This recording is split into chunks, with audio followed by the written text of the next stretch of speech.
থাকে না যে পুরোপুরি বদলে ফেলা অফকোর্স, এবং সেই চরিত্রের সাথে ডুবে যাওয়া কয়েক মাসের জন্য কিংবা বছরের জন্য। অফকোর্স, এবং আমি তা করেছিও। আমি সাদ ভাইয়ের জন্য তা করেছি। কাজটা অ্যানি? রিলিজ হয় নাই, Okay. ট্রেলারটা রিলিজ হয়েছে, আমি তা করেছি। আমি অ্যানি যখন আমি করি, আমি লিটারালি 4.5 মাস আমি আর কিচ্ছু করি নাই, লাইক নাথিং। মাঝখানে আমি জাস্ট 8 দিনের শুটিং করেছিলাম, সেটা হচ্ছে ফরগেট মি নট। তাও ফরগেট মি নট যখন অফারটা আমার কাছে আসে, আমি প্রথমে রিজেক্ট করেছিলাম। আমি রবি ভাইকে বলেছিলাম, রবি ভাই আমি পারবো না। রবি ভাই আমাকে বারবার বলছে তুই একটু গল্পটা শোন। আমি এটাও বলেছিলাম যে গল্পটা আমাকে শোনায়ও না, কারণ গল্প যদি আমি একবার শুনি, আমার যদি খুব পছন্দ হয়ে যায় গল্পটা, তখন আমার খুব খারাপ লাগবে কাজটা না করতে পারলে। আমি গল্প পর্যন্ত শুনতে চাইনি। সেটা কি অ্যানির কারণে? অ্যানির কারণে, বিকজ আমি already I was in a process of getting in to the character. Okay. কারণ আমি যেহেতু অন্যান্য সব কাজ বন্ধ করে দিয়েছিলাম, আমি কোনো নাটক করছিলাম না, আমি হয়তো একটা বিজ্ঞাপন করেছিলাম, বা আমি কোনো ফিকশনাল কোনো কাজ করছিলাম না। আর আমি পুরাপুরি, আমার ক্যারেক্টারটার নাম পাভেল অ্যানিতে, আমি পুরাপুরি পাভেলেই ডুবেছিলাম। মানে সকালবেলা ঘুম থেকে উঠে পাভেল, ঘুমাইতে যাওয়ার আগে পাভেল, আমি সারাদিন পাভেলই ছিলাম। এবং ওই জায়গা থেকে I was very reluctant to do forget me not, কারণ আমার তখন মনে হচ্ছিল যে মানে আমি একটা প্রসেসের মধ্যে দিয়ে যাচ্ছি, I don't want break it. তারপরে যখন আমাকে গল্পটা শুনে আমার গল্পটার এত পছন্দ হয়ে যায়, মানে আমি ক্যারেক্টারটা, গল্পটা, আমি এত বেশি প্রেমে পড়ে যাই গল্পটার, তখন আমি আসলে সাদ ভাইয়ের কাছে গিয়ে পারমিশন নিই। আমি সাদ ভাইকে গিয়ে বলছিলাম যে সাদ ভাই, এরকম এরকম একটা কাজের অফার এসছে, I really want to do this, what can I do? Saad ভাই আমাকে জাস্ট একটা কথাই বলছিল যে do whatever you want, দাড়ি কাটা যাবে না। সো এই কন্ডিশন আমি পরে রবি ভাইকে দিয়েছিলাম যে রবি ভাই, I can do forget me not, but I can not, আমি দাড়ি কাটতে Shave. পারবো না, শেভ। এবং আই এম ভেরি গ্ল্যাড যে ইভেন দো রবি ভাই চাইছিল যে আমি দাড়িটা শেভ করি, সে আমার আরেকটা প্রজেক্টের প্রতি ওই রেসপেক্টটা রেখেই সে ডিসাইড করছে, ওকে রাশ বলছে দাড়ি কাটতে পারবে না, দাড়ি কাটতে হবে না। Thank you that forget me not তুমি করেছিলে, কারণ আমার খুব পছন্দের একটি কাজ, আমার খুবই আন্ডাররেটেড, খুবই আন্ডাররেটেড, বাট আমি আন্ডাররেটেড, আমি ওইভাবে আন্ডাররেটেড বলি না কেন, কারণ আমার কাছে মনে হয় ফরগেট মি নট সবার জন্য না। রোমান ভাই, আপনি কাজটা দেখছেন, এইটা ম্যাস অডিয়েন্সের কাজ না, এবং এইটা এই ধরনের কাজ সবার ভালো লাগে না। বাট এই ধরনের কাজ কিন্তু বছর পর বছর টিকে থাকে, থেকে যায়, মানুষ মনে রাখে। আপনি মনে রাখবেন, আপনি 20 বছর পরেও forget me not you will remember, সময়ের থেকে এগিয়ে। এগিয়ে যায়। কিন্তু আমি মনে করি যে এইটা যখন ম্যাস পিপল দেখে না, এইটা নিয়ে দুঃখ পাওয়ার কিছু নাই, কারণ এইটার ফিল্ম মেকিং স্টাইলটা বা the way the story was told, the way the story was presented, এইটা not everybody's cup of tea. সবাই এটা বুঝবে না, সবার এটা দেখার কথা না, it's not a commercial work. So যতটুকু মানুষ দেখেছে, I am happy with that. Okay, তো অ্যানির প্রসঙ্গ যেহেতু এলো, আমি অ্যানি নিয়ে খুব এক্সাইটেড। ইনফ্যাক্ট আমরা সবাই এক্সাইটেড, কারণ আব্দুল্লাহ মোহাম্মদ সাদ এমন একজন মানুষ, খুব কম কাজ করান, কিন্তু যখন আসেন তখন পৃথিবী কাঁপিয়ে দেন। যেমন রেহানা মারিয়াম নূর তো আসলে কান টান সহ আরও অনেক ফিল্ম ফেস্টিভ্যালে গেল, এবং অ্যানিও বিভিন্ন আন্তর্জাতিক ফেস্টিভ্যালে যাচ্ছে। আমরা কবে দেখবো নিশ্চয়ই তুমিও জানো না। এইটা আসলে আব্দুল মোহাম্মদ সাদ ছাড়া কেউই জানে না। আচ্ছা, আব্দুল্লাহ মোহাম্মদ সাদ তো এমন একজন নির্মাতা যিনি সবসময় নিভৃতচারী, এবং তাকে সহজে কেউ দেখে না। ইন্টারেস্টিং ব্যাপার হচ্ছে যে অ্যানির ব্যাপারে কল পাওয়ার কিছুদিন আগেই, আই ডোন্ট রিমেম্বার কোথায়, বাট কোনো একটা ইন্টারভিউতে আমাকে জিজ্ঞেস করা হয়েছিল যে আপনি কাদের সাথে ফিউচারে কাজ করতে চান। তো আমি বলছিলাম যে মেজবা রহমান সুমন অ্যান্ড আব্দুল মোহাম্মদ সাদ। আমার মনে হয় আমাদের বিনোদন সারাদিনে আই থিঙ্ক সো, হতে পারে। তো তার ঠিক 1 সপ্তাহ পরে I get a call from casting director Yasir Al Haq. He calls me and is like we want to discuss a project, এরকম এরকম। তা আমি ভাবছি ওকে ফাইন, ওটিটির কোনো কাজ হবে। তা আমি গেলাম, আমাকে একটা প্যারাগ্রাফের একটা সিনাপসিস দেওয়া হয়, বলে যে সিনাপসিসটা পড়ো। তো আমি সিনাপসিসটা পড়ার পরে মানে I got very intrigued, like okay this is very interesting. So তখন আমি বললাম যে হ্যাঁ, ইটস ভেরি ইন্টারেস্টিং, আপনি বানাবেন? অ্যান্ড ইজ লাইক না, সাদ ভাই বানাবে। অ্যান্ড আম লাইক ওয়েট, কোন সাদ ভাই? যে আব্দুল মোহাম্মদ সাদ।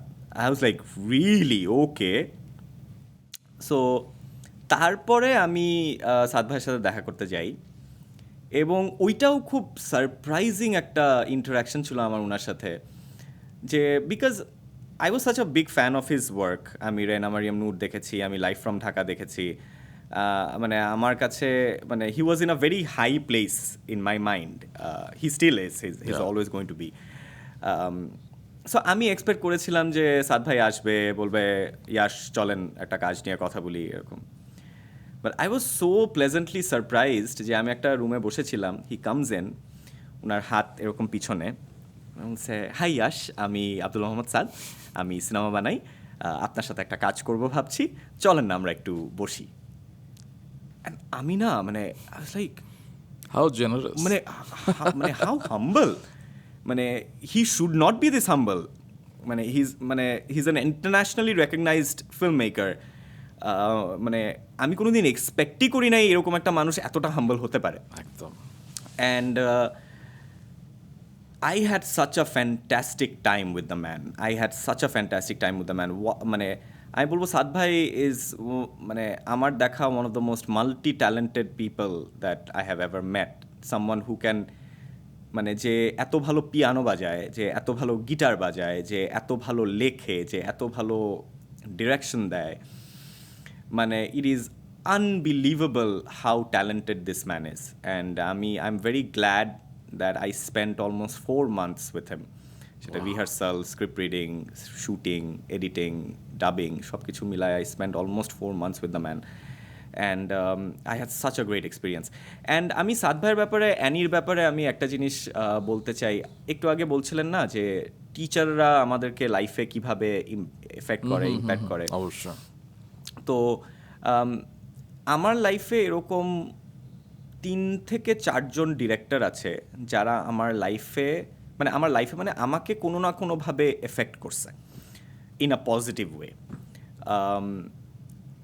অন্য 2 জন কি 3 জন they affected me in my professional life. For example আমি ওদের নাম নিয়েই বলবো। যে প্রথমে আমি বলবো আশফাক নিপুণের কথা। আশফাক ভাই আমাকে অ্যাক্টিং করা শিখাইছে।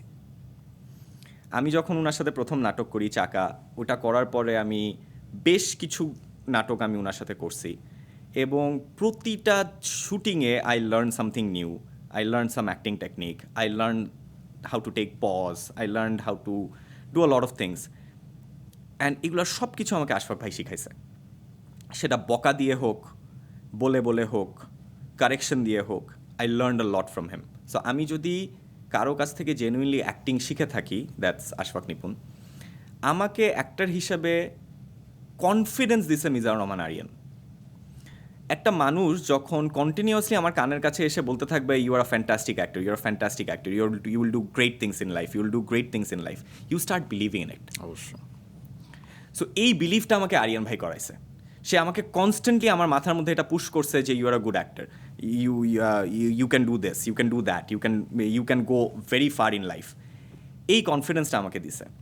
বাট এই 2 জন আমাকে যেভাবে এফেক্ট করছে, এটা আমাকে প্রফেশনালি এফেক্ট করছে।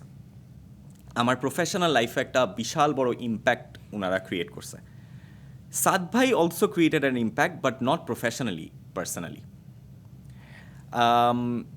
আমার before I did Annie, before I met Saad ভাই, আমার অনেক রকম ইনসিকিউরিটি ছিল about how I talked, about how I looked, about how my physique is, about my height. I had a lot of different insecurities about myself. He broke all of that. He broke all my insecurities down. এবং মানে এটা আমার খুব অবাক লাগে যে আমি যখন অ্যানি করতে গেছিলাম, তখন আমি যে মানুষটা ছিলাম, আমি অ্যানি শেষ করার পরে I became a completely different person on a human level. Wow. এবং I still feel like I am that person. আমি ওই চেঞ্জ হওয়া মানুষটা। এবং আমি এখন আমার ইনসিকিউরিটিগুলো এভাবে ফেলে দিতে পারি, এইটার ফুল credit goes to Abdul Mohammad Saad. He broke down all my insecurities. So very very very very grateful to him. তোমার লুক নিয়ে বেশ আলোচনা হচ্ছে, এবং তুমি লুকটা কিভাবে তৈরি করেছিলে? আর লুকটা ইট ওয়াজ মানে এইটা আসলে মানে কারো একজনের সিঙ্গেল আইডিয়া ছিল না। আচ্ছা ইট ওয়াজ মানে এটা আসলে আমরা অ্যানি করার সময় আমরা অনেক দিন ধরে রিহার্সাল করেছি তো, এবং সেটা যে শুধু আমার লুক তা না, how Tushi looked, how Sarika apu looked, how Symon Sadik looked, আমরা এটা রিহার্সাল করতে করতে এক এক দিন এক এক রকমের এক্সপেরিমেন্ট করে করে আচ্ছা এটা করে দেখি কেমন লাগে দেখতে, ওটা করে দেখি কেমন লাগে দেখতে মানে সেই ফ্রিডমটা তোমাদের ছিল ছিল, right. We could experiment with our own characters, যে ওকে